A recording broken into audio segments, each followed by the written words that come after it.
कोलकाता दुष्कर्म केस में सीबीआई को मिला सबसे बड़ा सबूत। आखिर मिल ही गया उस रात का वीडियो जिसकी तलाश सीबीआई कई हफ्तों से कर रही थी। और इस वीडियो के मिलने के बाद संदीप घोष ने अपने सभी गुनाहों को कबूल कर लिया है। इतना ही नहीं, संदीप घोष ने सीबीआई के सामने कई बड़े राज भी खोल दिए हैं जो आज तक किसी को पता नहीं थे।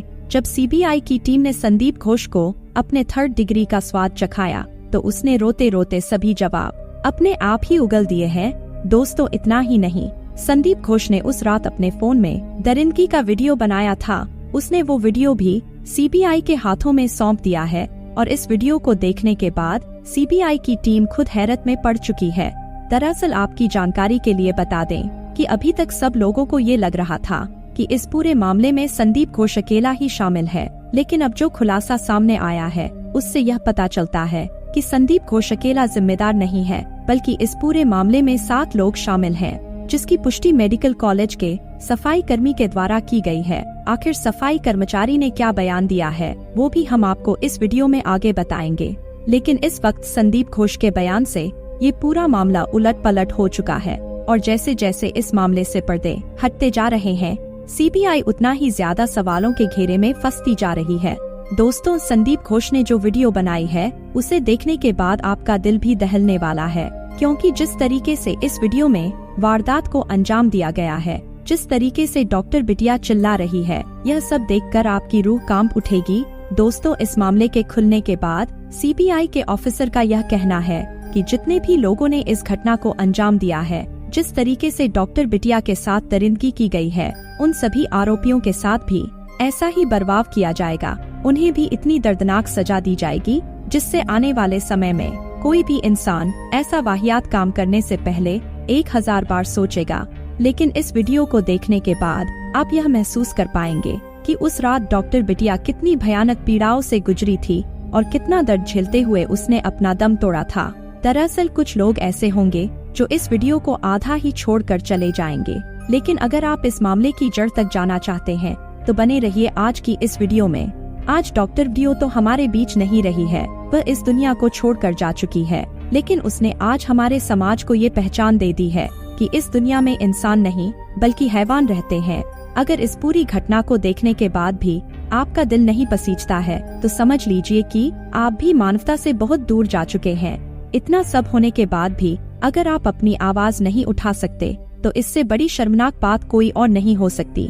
दोस्तों, अगर आप चाहते हैं कि डॉक्टर बिटिया को इंसाफ मिले, उसके हत्यारे को कड़ी से कड़ी सजा मिले, तो कमेंट बॉक्स में जस्टिस फॉर लेडी डॉक्टर जरूर लिखें या फिर RIP जरूर लिख दें, जिससे डॉक्टर बिटिया की आत्मा को शांति मिल सके और यह बात देश के सभी जिम्मेदार लोगों तक पहुंच जाए जो भी इस केस को दबाने की कोशिश कर रहे हैं। साथियों, आपके कमेंट करने से हमें कुछ नहीं मिलेगा। हम शारीरिक रूप से तो इस केस में शामिल नहीं हो सकते, लेकिन सोशल मीडिया के माध्यम से जिम्मेदार अधिकारियों तक इस बात को जरूर पहुंचा सकते हैं, क्योंकि आज के टाइम पर सोशल मीडिया ही वह चीज है जिससे बड़े बड़े अधिकारियों की कुर्सी हिल सकती है।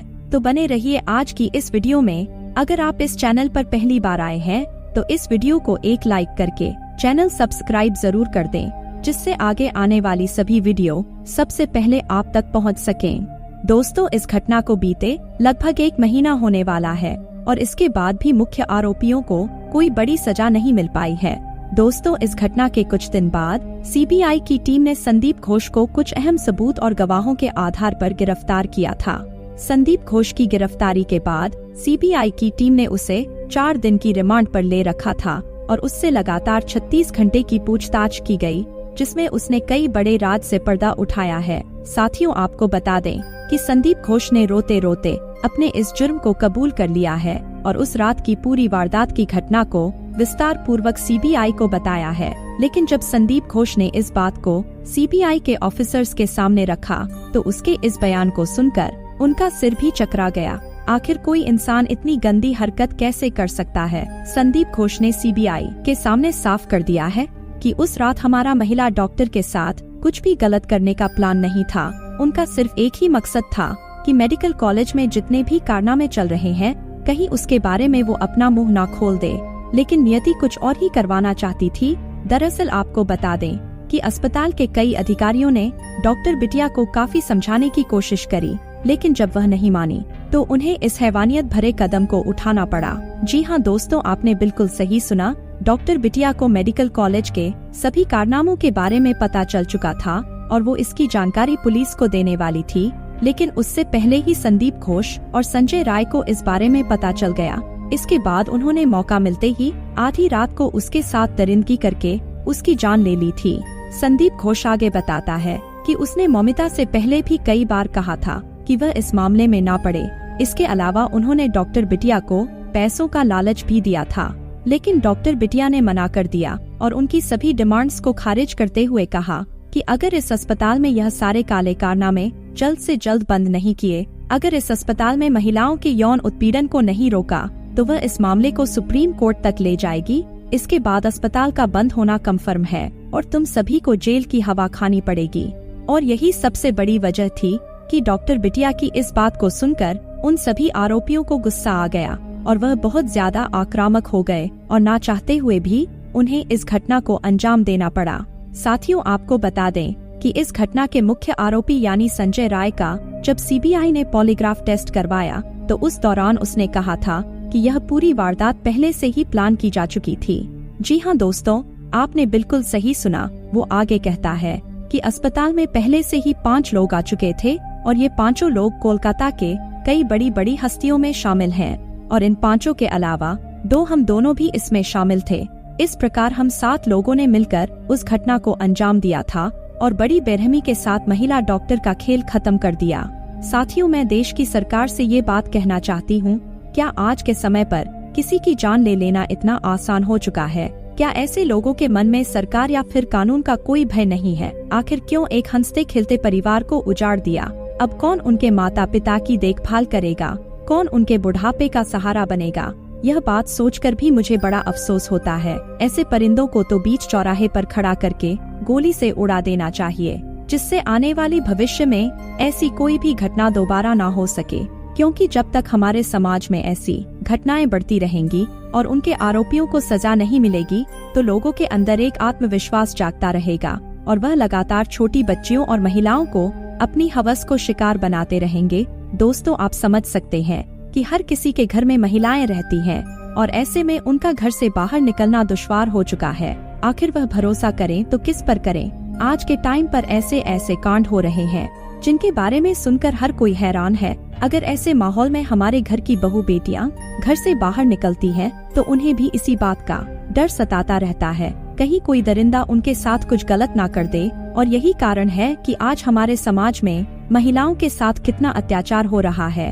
हमारे देश के कानून को सख्त होना चाहिए और बहुत जल्द एक नए कानून को लागू करना चाहिए, जिसके अंतर्गत दुष्कर्म मामले के आरोपी को 1 हफ्ते के अंदर फांसी की सजा दी जाए। अगर ऐसा नहीं होता है तो लोग निर्भय होकर अपनी हैवानियत का शिकार छोटी छोटी बच्चियों को बनाते रहेंगे और सरकार कुछ भी नहीं कर पाएगी। दोस्तों, अब भी वक्त है जब हम अब कौन उनके माता पिता की देखभाल करेगा, कौन उनके बुढ़ापे का सहारा बनेगा? यह बात सोचकर भी मुझे बड़ा अफसोस होता है। ऐसे परिंदों को तो बीच चौराहे पर खड़ा करके गोली से उड़ा देना चाहिए, जिससे आने वाली भविष्य में ऐसी कोई भी घटना दोबारा ना हो सके। क्योंकि जब तक हमारे समाज में ऐसी घटनाएं बढ़ती रहेंगी और उनके आरोपियों को सजा नहीं मिलेगी, तो लोगों के अंदर एक आत्मविश्वास जागता रहेगा और वह लगातार छोटी बच्चियों और महिलाओं को अपनी हवस को शिकार बनाते रहेंगे। दोस्तों, आप समझ सकते हैं कि हर किसी के घर में महिलाएं रहती हैं और ऐसे में उनका घर से बाहर निकलना दुश्वार हो चुका है। आखिर वह भरोसा करें तो किस पर करें? आज के टाइम पर ऐसे ऐसे कांड हो रहे हैं जिनके बारे में सुनकर हर कोई हैरान है। अगर ऐसे माहौल में हमारे घर की बहू बेटियां घर से बाहर निकलती हैं, तो उन्हें भी इसी बात का डर सताता रहता है, कहीं कोई दरिंदा उनके साथ कुछ गलत ना कर दे। और यही कारण है कि आज हमारे समाज में महिलाओं के साथ कितना अत्याचार हो रहा है। हमारे देश के कानून को सख्त होना चाहिए और बहुत जल्द एक नए कानून को लागू करना चाहिए, जिसके अंतर्गत दुष्कर्म मामले के आरोपी को 1 हफ्ते के अंदर फांसी की सजा दी जाए। अगर ऐसा नहीं होता है तो लोग निर्भय होकर अपनी हैवानियत का शिकार छोटी छोटी बच्चियों को बनाते रहेंगे और सरकार कुछ भी नहीं कर पाएगी। दोस्तों, अब भी वक्त है जब हमारे देश के सरकार कुछ कर सकती है, लेकिन उसके लिए हम सबको एक साथ मिलकर अपनी आवाज उठानी होगी, एक साथ मिलकर आंदोलन करना होगा, तभी कुछ हो पाएगा। लेकिन आज भारत के लोग एक साथ खड़े होकर फिजिकली रूप से प्रोटेस्ट नहीं कर सकते, इसलिए हमें सोशल मीडिया का सहारा लेना पड़ेगा। और यही कारण है कि हमने आपसे वीडियो की शुरुआत में कहा था कि इस वीडियो पर जस्टिस फॉर फीमेल डॉक्टर जरूर लिखें और इसे हर सोशल मीडिया प्लेटफॉर्म पर ट्रेंड करवाएं, जिससे कानून के जिम्मेदार अधिकारियों तक ये बात पहुंच जाए और वह इस विषय पर कुछ बड़ा एक्शन लें, क्योंकि उन्हें इस बात से कोई मतलब नहीं है कि गरीब जनता के साथ क्या हो रहा है, वो कितनी मुसीबत से अपना जीवन बिता रहे हैं। अगर आज किसी मंत्री या नेता की बेटी के साथ ऐसी डरावनी हरकत होती तो उसके हत्यारों को कब का इंसाफ मिल चुका होता। लेकिन आज हमारे कोलकाता की बेटी के साथ जो दरिंदगी हुई है, उसकी हत्या के आरोपी आज भी खुलेआम घूम रहे हैं। उनके साथ कोई भी कार्रवाई नहीं की जा रही है। आखिर कब तक ऐसा चलता रहेगा? कब तक लोग घुट घुट कर जीते रहेंगे? बस अब बहुत हुआ, अब समय आ चुका है ऐसे हैवानों को उनकी औकात दिखाने का। दोस्तों, हमारी इस मुहिम से जुड़ने के लिए कमेंट बॉक्स में जस्टिस फॉर लेडी डॉक्टर जरूर लिखें। मिलेंगे अगले वीडियो में, तब तक के लिए धन्यवाद।